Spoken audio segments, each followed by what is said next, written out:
Il a été conçu pour les missions les plus risquées. Pour intervenir aux côtés des troupes au sol et pour détruire ses ennemis. Son nom, le Tigre. Un hélicoptère d'attaque d'une force de frappe unique au monde.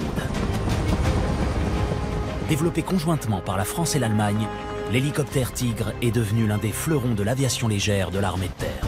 C'est l'une des premières fois qu'on définit le système d'armes et qu'ensuite on met la machine autour. Engagée sur de nombreux théâtres d'opération depuis sa mise en service en 2009, cette machine de guerre est devenue indispensable pour faire la différence face à l'ennemi. Pour 2 km, on a un pick-up. Aujourd'hui, nous sommes plutôt dans une lutte antiterroriste, donc avec des gens qui se cachent, qui sont difficiles à attraper, qui sont fugaces. Ouais, c'est comme si j'ai toujours des éléments en train de progresser vers le sud. Grâce à des images inédites et exclusives, déclassifiées par l'armée et capturées au cours de missions de combat, à des images de synthèse et aux témoignages des pilotes, vous allez embarquer à bord de l'un des systèmes d'armes les plus sophistiqués de sa catégorie. Le Tigre s'est avéré comme l'hélicoptère de combat, capable d'aller très loin, très vite et de pouvoir taper très fort. Vous allez découvrir les secrets de fabrication de cette machine hors norme. Je peux vous ouvrir les entrailles du Tigre. Quand vous regardez le Tigre de face, vous avez l'impression d'avoir face à vous une Formule 1. Et voir comment les pilotes parviennent à se sortir des situations les plus périlleuses. Comme ça tire, stable. Oh putain, l'hélico juste à côté. Ça vient de poser à gauche. 900 mètres, point droite. Agilité, furtivité, puissance de feu. Bienvenue à bord du Tigre, hélicoptère de combat.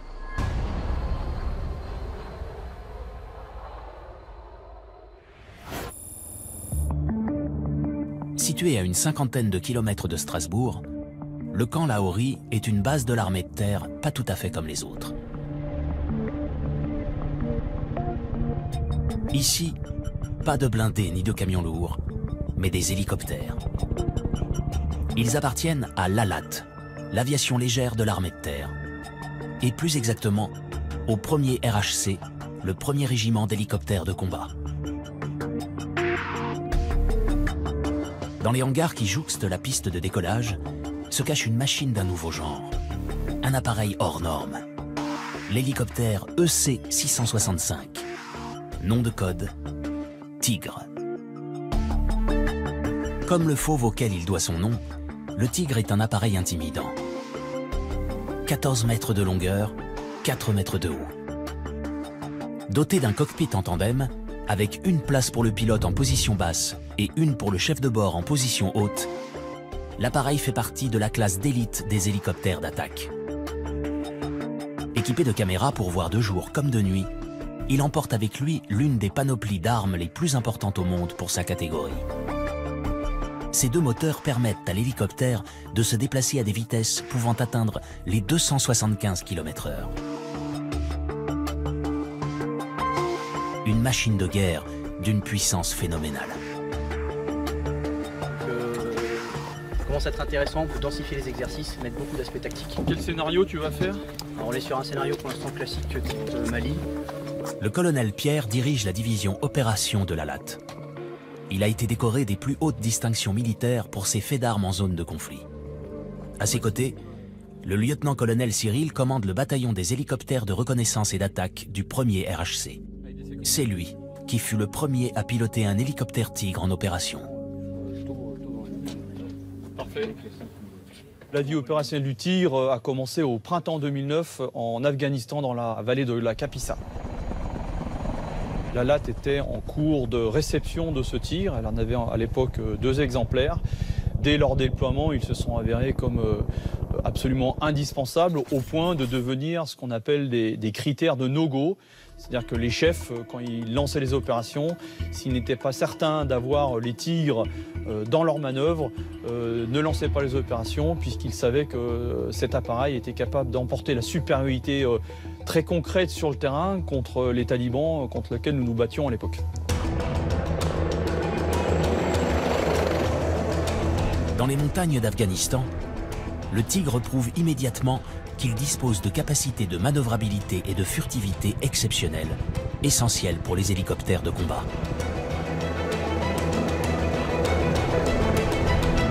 Le principal atout de l'aviation légère de l'armée de terre dans la furtivité, c'est d'être caché dans le terrain. Notre principe, c'est de voler entre 0 et, on va dire, 10 mètres sol, d'être très manœuvrant. Parce que si on est très manœuvrant, la manœuvrabilité offre beaucoup de réactivité et permet à l'équipage de placer la machine dans la configuration la plus adaptée pour délivrer la munition. On est capable, en quelques secondes, de retrouver la machine d'un point haut stable à une évolution dans le terrain très rapide et d'évoluer dans le terrain vraiment en étant complètement libre de nos mouvements. Donc on peut concentrer ses efforts sur la dimension tactique parce qu'on sait que la machine répond quasiment à tout. On n'a jamais de problème de puissance en Tigre. Depuis 2009, les hélicoptères Tigre ont été déployés sur quasiment tous les théâtres d'opération de l'armée française, notamment au Moyen-Orient et en Afrique. Afghanistan, Libye, Centrafrique ou Mali, l'appareil a été utilisé partout pour terroriser l'ennemi et a prouvé qu'il était adapté à tout type de menaces. Aujourd'hui, nous sommes plutôt dans une lutte antiterroriste, donc avec des gens qui se cachent, qui sont difficiles à attraper, qui sont fugaces, sur des espaces d'opération qui sont immenses. Et le Tigre a cette capacité de projection et d'aller au plus près de ses ennemis. Aujourd'hui, quand vous déployez un hélicoptère sur un théâtre, les gens le savent. Un hélicoptère est cette arme qui permet de partir très vite, très loin, et puis finalement, vous ne savez jamais où il est. Et un peu comme un félin, vous savez qu'il rôde quelque part et qu'il pourrait vous tomber dessus. Et finalement, ça vous permet sur le terrain d'inverser un peu les rapports de force et faire de changer de camp aussi la terreur.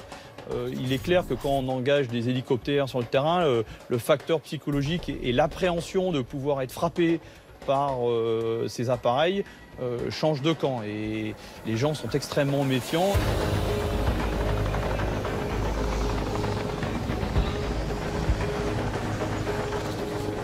L'agilité du Tigre est telle qu'il est l'un des seuls hélicoptères au monde à pouvoir effectuer un looping. Et si l'appareil est capable de réaliser ce genre de prouesse en vol, c'est avant tout parce qu'il a été conçu pour être le plus léger et le plus puissant possible.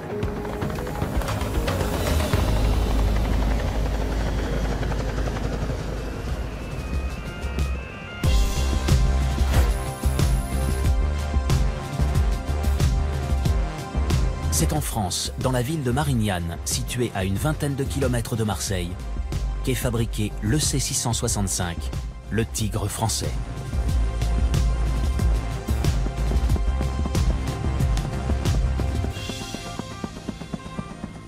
Pour permettre justement d'avoir un appareil agile et léger, on a fait le choix du matériau composite qui offre l'avantage d'être beaucoup plus léger que le matériau métallique. Le matériau composite regroupe 3 principaux composants que sont le carbone, le Kevlar et la fibre de verre. Et en fait, c'est ni plus ni moins qu'un maillage, un tissu de fibre de verre sur lequel on va appliquer plusieurs couches de résine qui vont donner la rigidité à la structure et qui permettent également une résistance inégalée par rapport à une structure métallique. Le matériau composite donne une certaine rigidité à la structure. Quand l'appareil est sollicité, et c'est le cas avec le Tigre, avec des grosses contraintes où le pilote se prend plusieurs jets, la machine aussi encaisse ces jets. Et avec une structure en matériau composite, on a vraiment une très grande rigidité.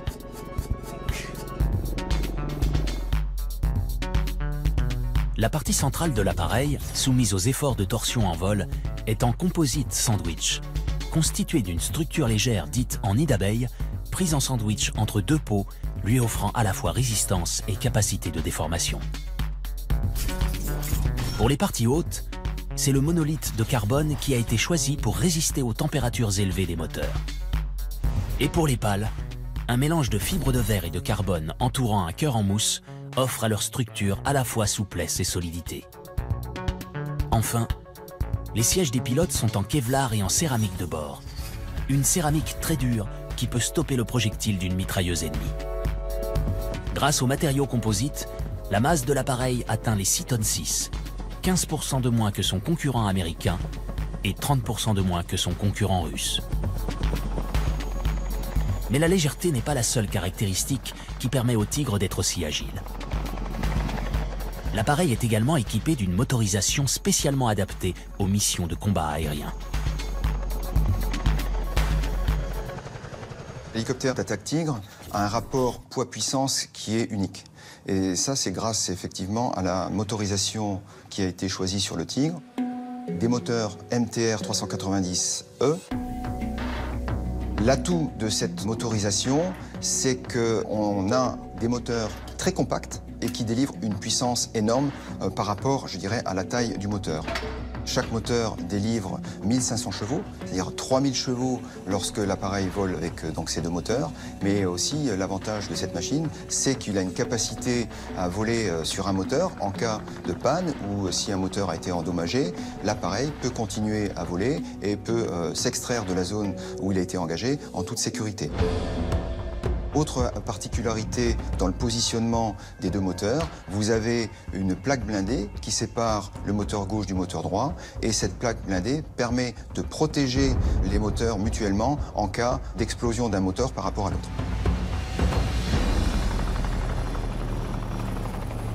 Cette motorisation permet à l'appareil à masse maximale d'atteindre des vitesses de l'ordre de 146 nœuds, c'est-à-dire un peu plus de 275 km/h.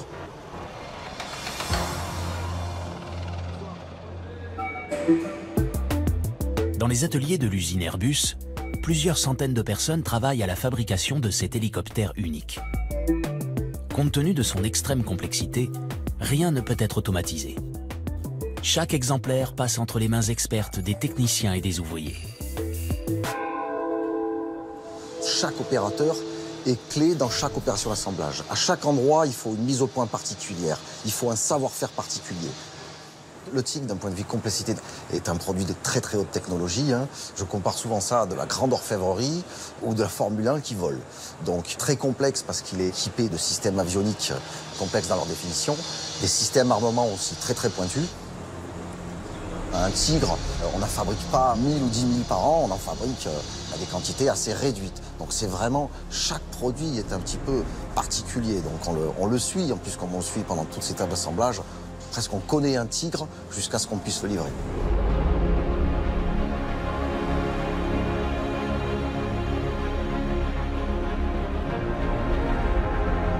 Depuis les premiers dessins jusqu'aux essais en vol, il a fallu près de 20 ans pour concevoir l'appareil. Un hélicoptère d'attaque capable d'effectuer les manœuvres les plus spectaculaires pour aller affronter ses ennemis.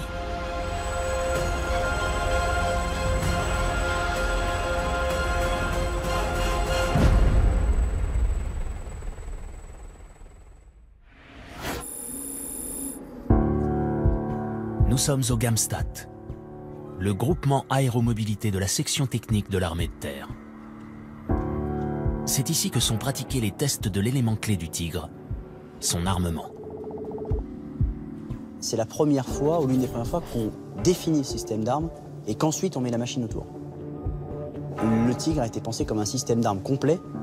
On a dit, l'effet à obtenir, c'est ça, c'est-à-dire avoir un système d'armes qui couvre tout, et autour, on construira un hélicoptère qui s'adapte.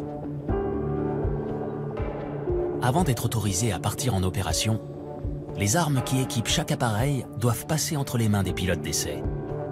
Système électronique ou équipement, tout est vérifié par les mécaniciens et les pilotes.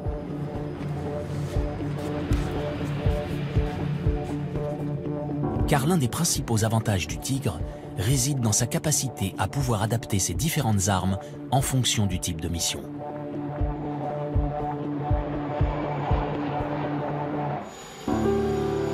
Le lieutenant-colonel Jean Mathieu est le responsable du programme d'essai Tigre au GAMSTAT.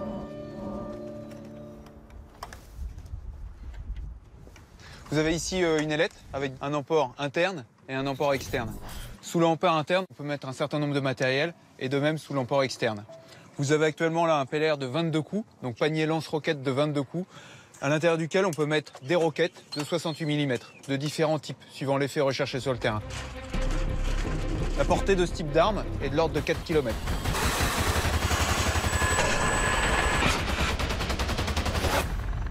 On peut avoir des roquettes fumigènes, des roquettes avec un effet anti-véhicule ou anti-personnel. L'équipage choisit le type de roquette dont il a besoin en fonction du type de mission afin d'avoir la meilleure polyvalence.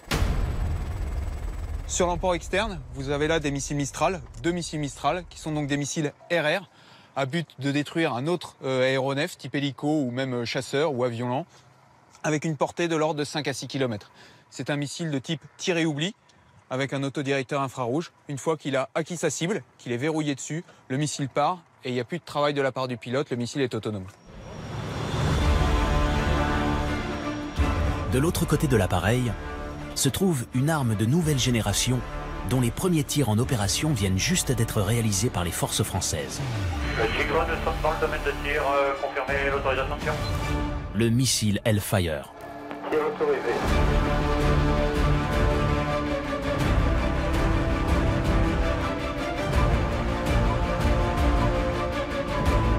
Désengagé. Interdit. C'est un missile de type air-sol qui va avoir une capacité anti-blindé, anti-bâtiment durci, on va dire, type bunker, avec une longue portée qui peut aller jusqu'à 7 ou 8 km suivant les conditions, et avec un autodirecteur qui va se verrouiller cette fois-ci sur une tache laser qui peut être émise à partir de l'appareil ou à partir d'un autre appareil ou même de troupes au sol. Il faut bien comprendre qu'au combat, en fait, entre un ennemi et un appareil qui va chercher à tirer, on va chercher à tirer le plus loin possible pour se mettre à l'abri des coups de l'ennemi. Vous imaginez bien que si on peut tirer quelque chose à 6 ou 8 km, en dehors de la portée des armes et des vues de l'ennemi, c'est beaucoup plus intéressant parce que beaucoup moins dangereux pour l'équipage que de s'approcher au plus près.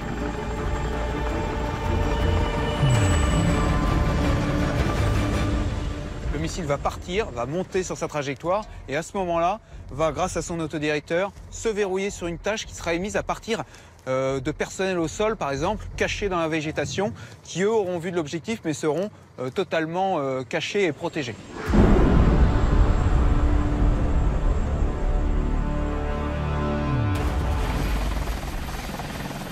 En plus de l'armement qui se fixe sur les emports de chaque côté de l'appareil, le Tigre possède une arme d'une importance stratégique majeure en combat.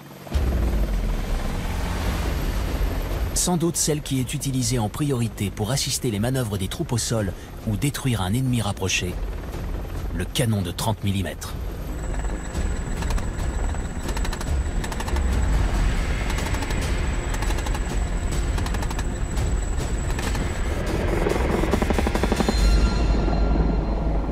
Je peux vous ouvrir les entrailles du Tigre.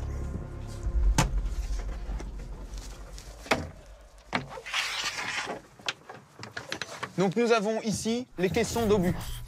Vous voyez 4 caissons de 90 obus ici qui sont des obus de 30 mm.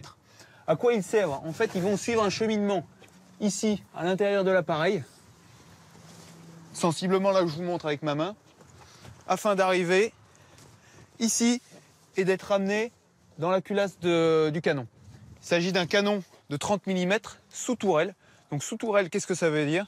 Ça veut dire que le canon, il peut se déplacer tout sur l'avant de l'appareil, en site et en gisement.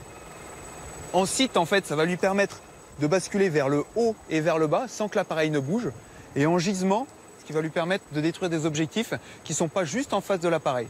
On pourra avoir des armements qui soient fixes par rapport au bâti de l'appareil, ce qui n'est pas toujours très pratique parce qu'on est obligé de manœuvrer l'appareil pour viser un objectif. Tandis que celui-ci débat sur tout l'ensemble du secteur avant de l'appareil pour détruire n'importe quel objectif dans ce secteur avant. Donc un canon de 30 mm qui tire différents types de munitions. Ça peut être de l'obus explosif, ça peut être de l'obus incendiaire. Vas-y, tire un peu, Vincent. Avec une très grande précision jusqu'à des portées de l'ordre de 1500 à 2500 mètres. Ça peut être tout type d'objectif, que ce soit de l'objectif au sol, du personnel au sol ou du véhicule, faiblement blindé.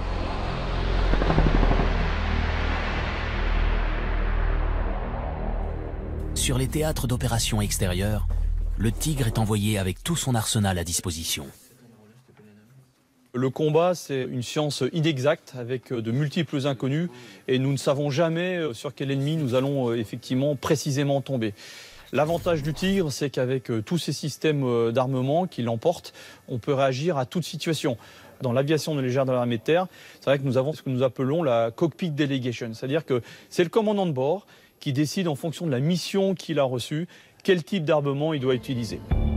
Il y a plusieurs phases, le but étant quand même de se protéger. C'est vrai que nous privilégions toujours, lors des phases de combat, une approche du plus loin au plus près. Donc nous allons pouvoir utiliser des armes, notamment le missile Hellfire, qui nous permet de tirer à longue distance. Ensuite, il y a aussi la nature de l'ennemi que l'on va traiter. Si il faut traiter un pick-up ou un bâtiment, un obus de canon 30 n'est pas pertinent, pas tout le temps. Donc là, on privilégiera plutôt le missile. Quand nous avons une zone extrêmement boisée, extrêmement diffuse, qui implique de tirer sur une surface très étendue, nous allons plutôt privilégier la roquette. Et en revanche, quand nous sommes au plus près, là nous privilégions plutôt le canon 30 qui permet de faire des tirs extrêmement précis.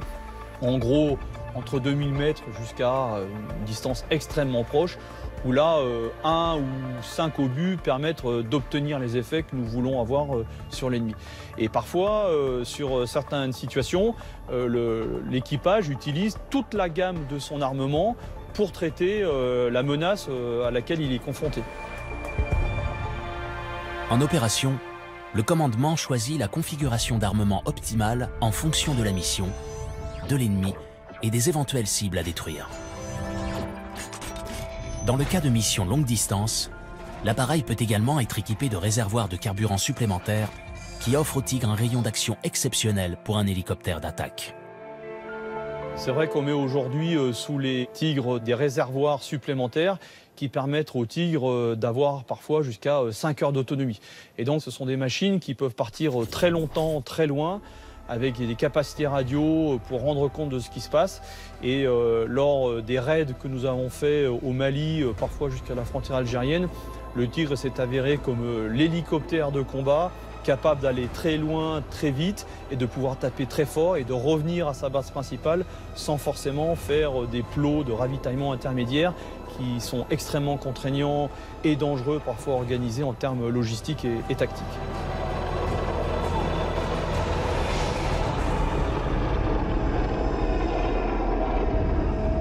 Mais l'armement du Tigre ne serait rien sans son système de visée pour localiser et désigner ses cibles. Le premier élément clé du dispositif est tout simplement le casque du pilote. Il a été baptisé Topol et coûte près de 150 000 € l'unité. Pour le casque Topol, on va avoir deux grandes parties. Une partie BH, ici, pour le basic helmet, avec à l'intérieur une partie qui va être exactement moulée à la tête du pilote pour que ça convienne à la morphologie de chacun. À l'extérieur, une coque standard. Sur cette coque, on va venir fixer le display module, celui-ci. Ce display module a différentes visières. Une visière fumée, que l'on voit ici, qui va nous protéger du soleil, et en dessous une visière claire. Sur cette visière claire, toutes les informations de pilotage, de navigation, de système d'armes vont être projetées devant l'œil du pilote afin qu'il puisse mener sa mission sans regarder à l'intérieur de l'appareil.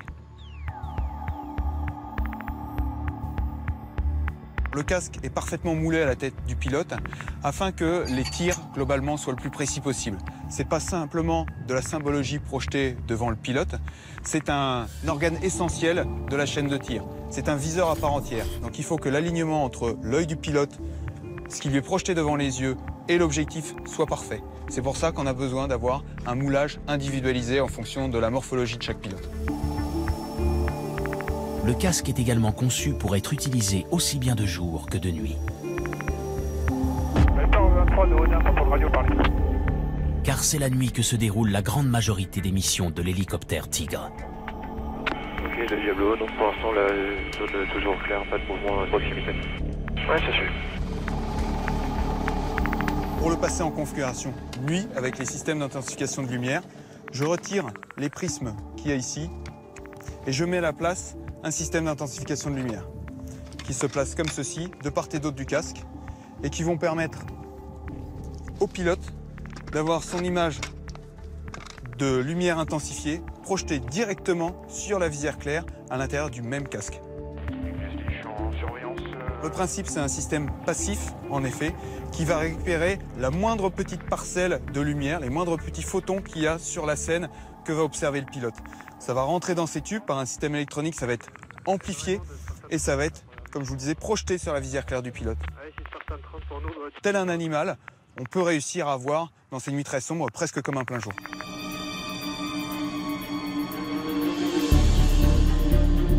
Une fois installé dans son cockpit, le pilote branche son casque aux systèmes électroniques de l'hélicoptère. L'homme fait alors partie intégrante de la machine.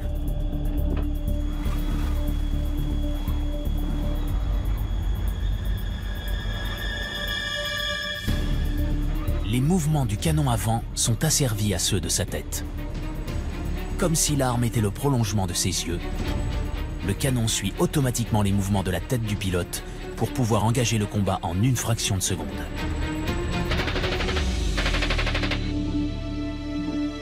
En plus des systèmes de visée intégrés dans le casque du pilote, l'hélicoptère est équipé d'un viseur de haute technologie, le Strix. Il est équipé de différentes voies, une voie jour TV, une voie thermie, mais également d'un module laser qui permet de télémétrer pour avoir la distance et de désigner l'ensemble des armements. L'image du viseur va pouvoir être projetée sur les écrans qui sont situés devant moi. Pour 2 km, on a un pick-up avec un servant qui va vers nos 6 heures. Ces images ont été prises lors d'une opération de reconnaissance antiterroriste en Afrique. Elles sont filmées à plus de 1500 mètres de distance. On va jeter un coup d'œil dessus, donc on va... La caméra du Strix permet de zoomer sur les détails de la scène tout en maintenant l'hélicoptère à distance de l'ennemi. C'est toujours la même zone, proximité croisement des deux wets. De nuit, la caméra thermique révèle la moindre parcelle de chaleur dans l'environnement.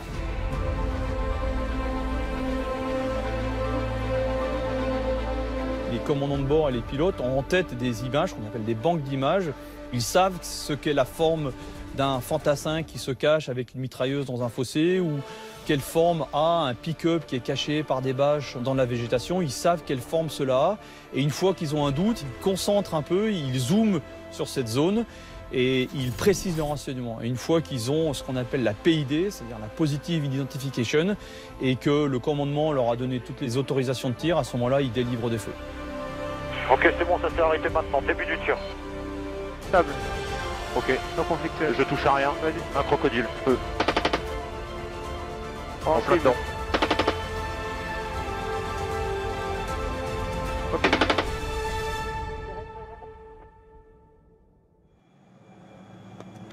Au sein de l'équipage Tigre, c'est le chef de bord installé en place arrière qui dirige la mission.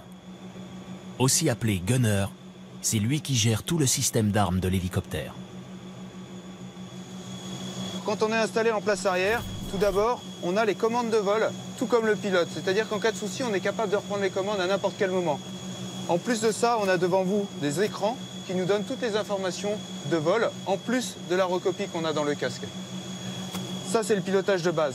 En plus de tout ça, on peut également gérer son système d'armes grâce à ces deux poignées qui permettent, grâce aux différents boutons, de gérer ces systèmes d'armes, mais aussi le viseur principal que j'ai au-dessus de ma tête, avec un certain nombre de boutons ici qui ont chacun des directions dans lesquelles on peut appuyer et qui vont permettre de changer les champs du viseur, de changer son grossissement, et je vais pouvoir, in fine, tirer mon armement en appuyant sur ce bouton caché avec du rouge dessus. Pour tout ce qui est sélection d'armement, on a un autre boîtier ici avec un certain nombre de boutons qui va nous permettre de choisir l'armement d'une part, mais également de paramétrer cet armement.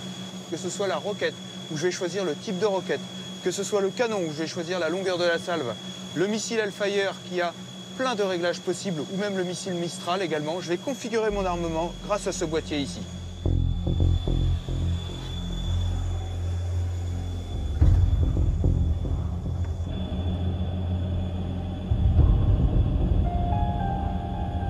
C'est très étroit le cockpit, on a tout qui tombe sous la main. Ergonomiquement, c'est très bien fait. Donc c'est assez naturel, à l'entraînement près évidemment, pour être capable de trouver les 20 ou 30 fonctions qui sont sur chacun des manches de nuit sans regarder. Ça doit être très naturel, ça nécessite de l'entraînement. Mais quand on est dedans, on a une sensation de confort naturel, c'est-à-dire qu'on fait un peu corps avec sa machine.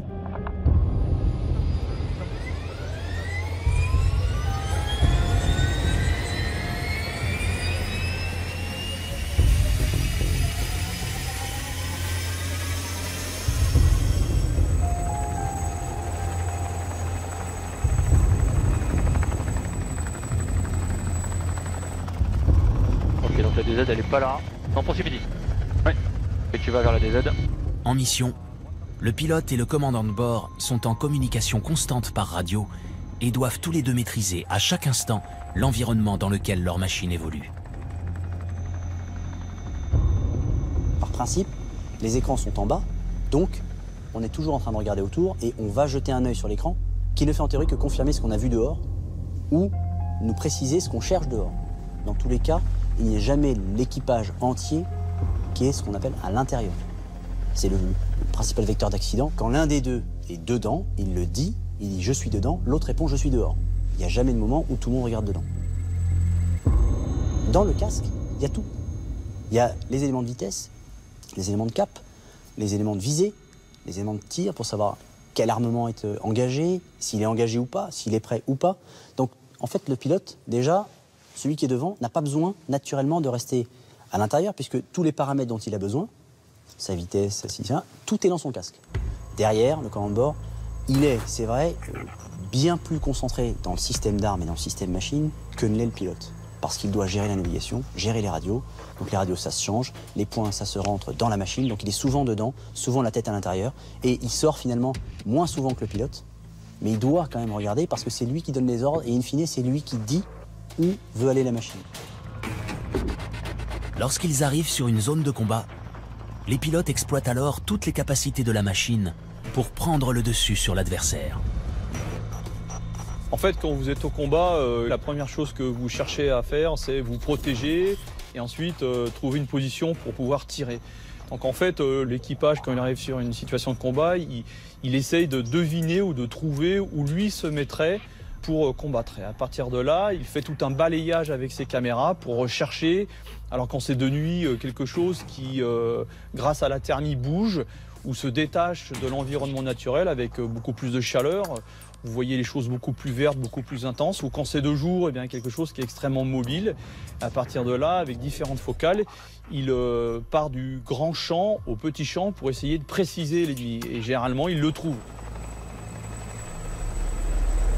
Il s'agit de trouver l'ami, trouver l'ennemi, définir la façon dont on va procéder, c'est-à-dire j'ai mon viseur sur l'ennemi et je dis au pilote, on va se présenter de telle façon, on va agir de telle façon, et on pourra commencer le tir à tel endroit, finir le tir à tel endroit, esquiver, et par exemple, pendant toute l'esquive, le chef de bord demande à son pilote de lui maintenir des vues, donc de faire en sorte que la machine soit positionnée pour que le viseur soit en permanence, malgré les évolutions de la machine, sur la cible.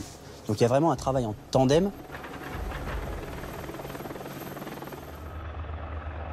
Retour sur la base de Phalsbourg, aux côtés des pilotes du 1er régiment d'hélicoptères de combat.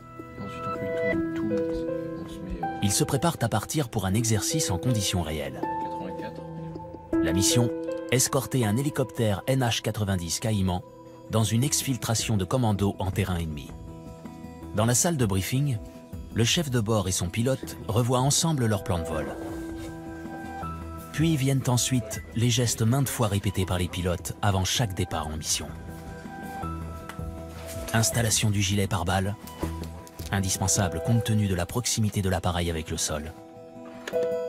Préparation du casque et de son module de visée. Puis direction la piste de décollage pour faire le tour de la machine.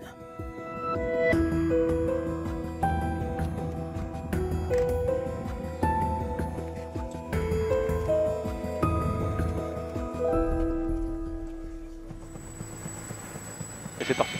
Il n'y a pas de vent, ça devrait bien se passer. Sur le tarmac, le Caïman, puis le Tigre, décollent. Chaque action est coordonnée entre les deux hélicoptères à la seconde près. Direction, la zone où les commandos doivent être exfiltrés. 70 nœuds, c'est bien. Mais tu m'attaques comme ça. Ok. Allez, tu descends 170 pieds dans le trajet. Tu peux serrer un peu plus sur la droite pour laisser de la place au Caïman. Les deux appareils volent en formation. Le Tigre au-dessus du Caïman. Ce sera probablement le point Voltac. Vu comme ça m'a l'air d'être après ce tombant. Continue de voir, ça s'ouvre là-bas. C'est là-bas. Ouais. Arrivé sur la zone, le Caïman se pose au milieu d'une clairière au point de rendez-vous donné au commando. L'équipage du Tigre se positionne alors au-dessus de la zone d'exfiltration, à la recherche de potentiels ennemis. Pendant que le pilote évolue en sûreté au-dessus de la clairière, le chef de bord utilise le viseur Strix afin de sécuriser la zone et zoomer sur la moindre parcelle de terrain où pourraient se cacher des tireurs embusqués. Sur la caméra thermique du Strix, les commandos apparaissent clairement en position d'attente dans la forêt. Ils resteront à couvert pendant toute l'opération de sécurisation menée par l'équipage du Tigre et attendent le feu vert des pilotes pour s'approcher de l'hélicoptère.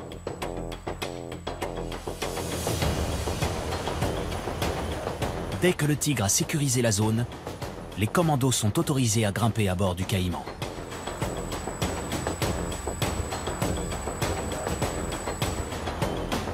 Au total, l'opération d'exfiltration aura à peine duré 4 minutes.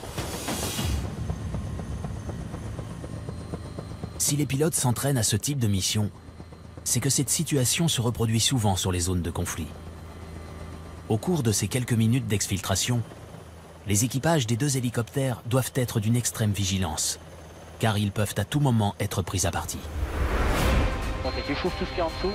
Oui, bien sûr. Voici les images capturées par le viseur Strix d'un hélicoptère Tigre engagé dans une opération d'exfiltration identique pendant la guerre en Afghanistan. Au départ, tout se passe normalement. Dans le cockpit, l'équipage du Tigre, placé au-dessus de l'hélicoptère venu exfiltrer les commandos, observe l'opération à distance. Sur les images, on distingue les signatures infrarouges des soldats qui progressent vers l'appareil. Vers lui. Ils sont derrière la roche là, c'est bon. Quand tout à coup, Hop, ça tire, Ça tire. stable. Où ça? Stable. Oh putain, l'hélico juste à côté. Stable, ça vient de l'opposé, à gauche. J'ai pas la fréquence avec partie. Stable, stable. Stable sur les départs de coup. Ouais, vu. Ok, télémétrie. Oui, Parti. 2250. Allez, une fois. Ah, j'ai visuel sur un mec. Ouais, droite. Aujourd'hui, la menace, c'est pas un missile de dernière technologie. La menace, c'est un petit missile à peine guidé ou une roquette qui part parce qu'on était posé et qui pensait qu'il pouvait nous tirer. 900 mètres. En général, on détecte le missile une fois qu'il est parti. On détecte un départ de coup. Il y a quelque chose qui est parti, on ne sait pas où. Télémétrie, c'est parti. Ça part. Une prise à partie, c'est le moment où il faut agir le plus vite. Part. Alors stable, impact. Il y a 2 types d'actions lorsque nous sommes pris à partie. Il y a d'abord une manœuvre d'esquive du pilote qui pilote sa machine avec des maniements extrêmement brutaux et qui sollicitent les ensembles mécaniques. Et il y a en même temps une manœuvre de feu où, grâce à son casque, le pilote amène le canon et délivre des feux sur l'objectif qui les a pris à partie.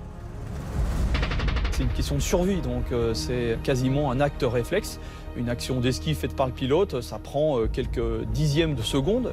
Et puis l'action de feu, moins d'1 seconde, puisque le but c'est de détecter immédiatement et de neutraliser la cible qui nous a pris à partie.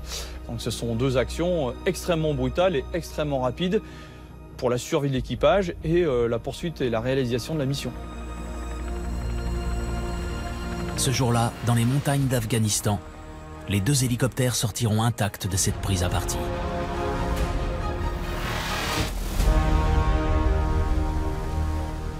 Mais ces images montrent à quel point le Tigre est en permanence sous la menace ennemie. Les ingénieurs ont donc conçu l'appareil pour le rendre le moins vulnérable possible.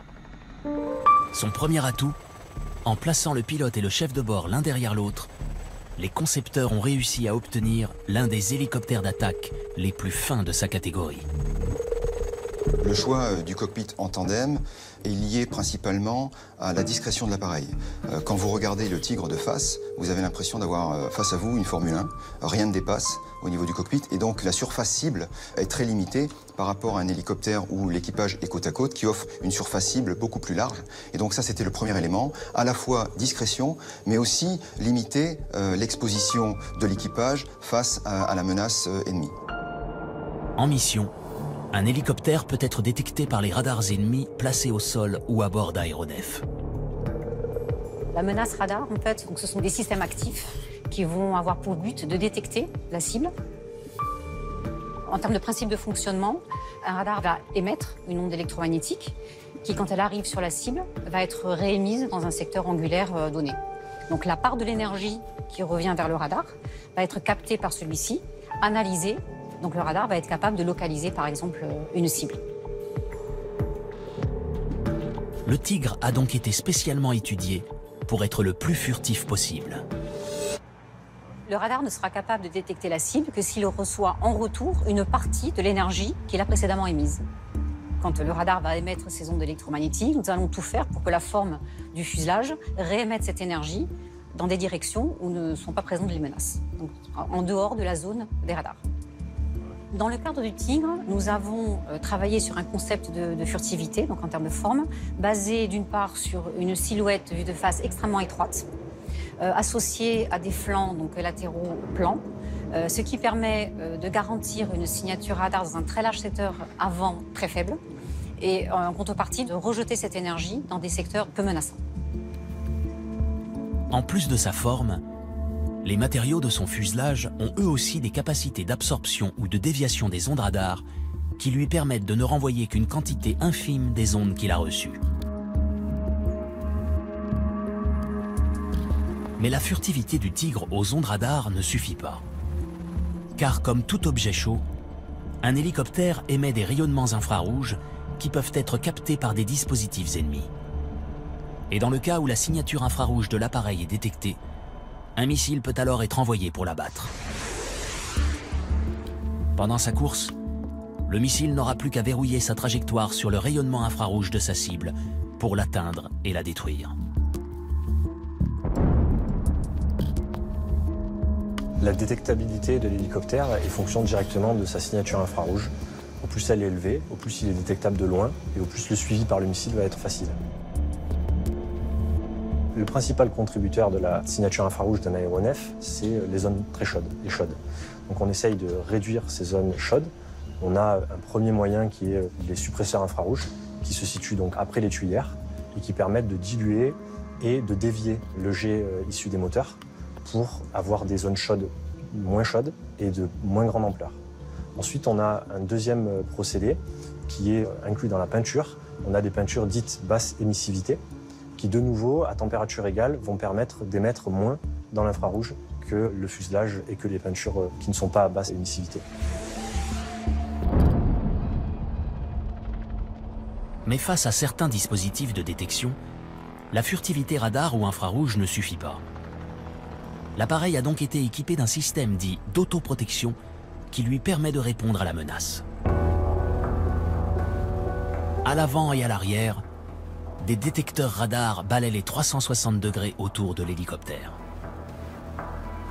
Dans le nez et sous la queue, des détecteurs de tir de missiles fonctionnent par détection de la plume ultraviolette du missile au moment de sa mise à feu, et ce dans un rayon de plusieurs kilomètres. À l'extrémité de chaque moignon d'aile, le Tigre emporte également des détecteurs d'alerte laser. Les signaux laser peuvent provenir d'un système d'armes qui utilise ce type de technologie pour identifier sa cible avant de la frapper.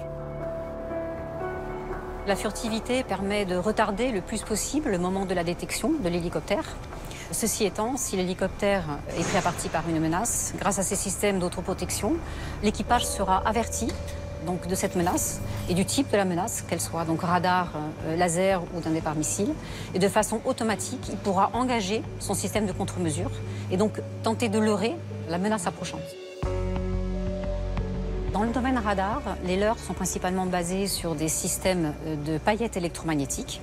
Donc le principe, globalement, c'est de déjecter un certain nombre de paillettes qui vont réfléchir l'onde incidente et créer une espèce de nuage qui va faire un écran vis-à-vis du radar. Le radar ne sera plus capable d'identifier exactement la position de l'hélicoptère dans ce nuage. En fonction du type de radar, on va savoir si c'est un radar de poursuite, un radar de détection, c'est-à-dire que détection, on a été détecté. Poursuite, ça va pas tarder à tirer.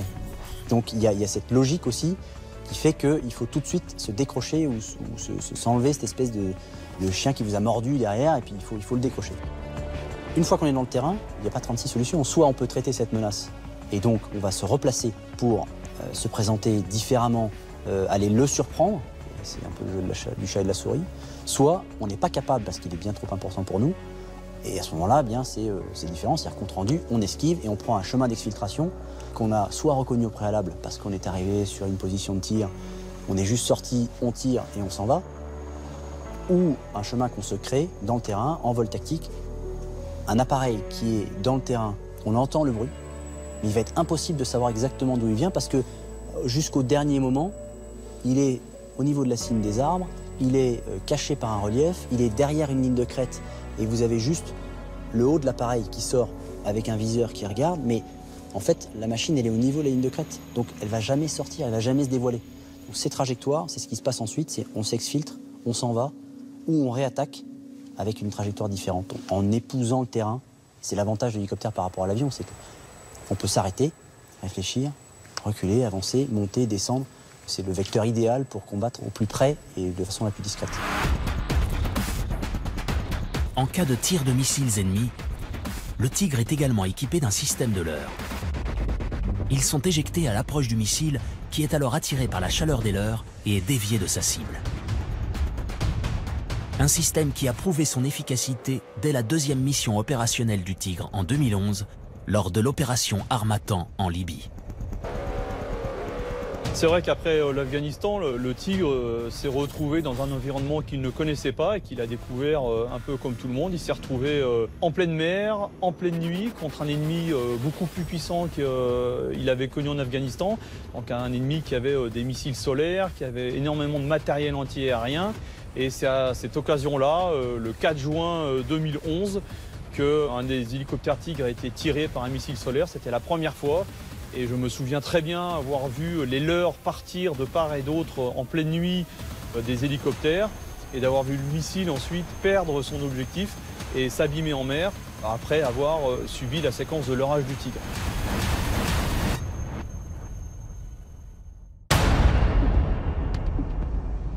Aujourd'hui, les Tigres de l'aviation légère de l'armée de terre sont mobilisés dès que la France engage ses forces sur un théâtre d'opération. En plus de l'armée française, le Tigre équipe également l'armée allemande avec une version légèrement différente, dotée d'un viseur placé au-dessus de l'appareil qui lui permet d'observer un ennemi en laissant la machine à couvert. La collaboration entre les deux pays, initiée dès le début de la conception de l'appareil, a également conduit à la création d'une école de pilotage commune. Tous les pilotes de Tigre des deux nations sont formés à l'EFA, l'école franco-allemande, située dans le sud de la France. Le Tigre équipe également les armées espagnoles et australiennes.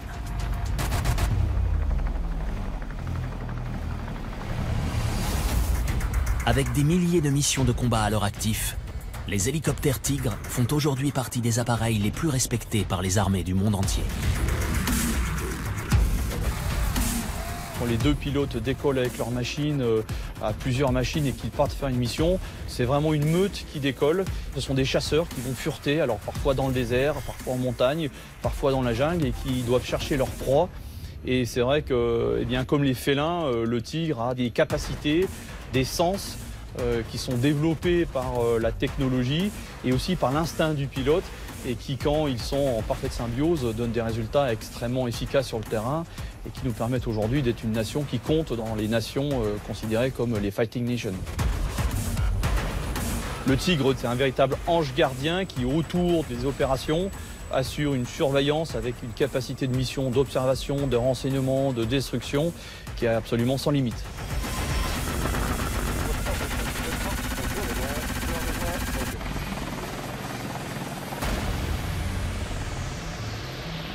Aujourd'hui, les ingénieurs travaillent en collaboration avec les militaires pour améliorer encore un peu plus les capacités de cet hélicoptère hors du commun. Un système de visée encore plus performant, un canon encore plus précis, des missiles encore plus destructeurs. Le futur Tigre deviendra sans aucun doute un appareil encore plus redouté par l'ennemi.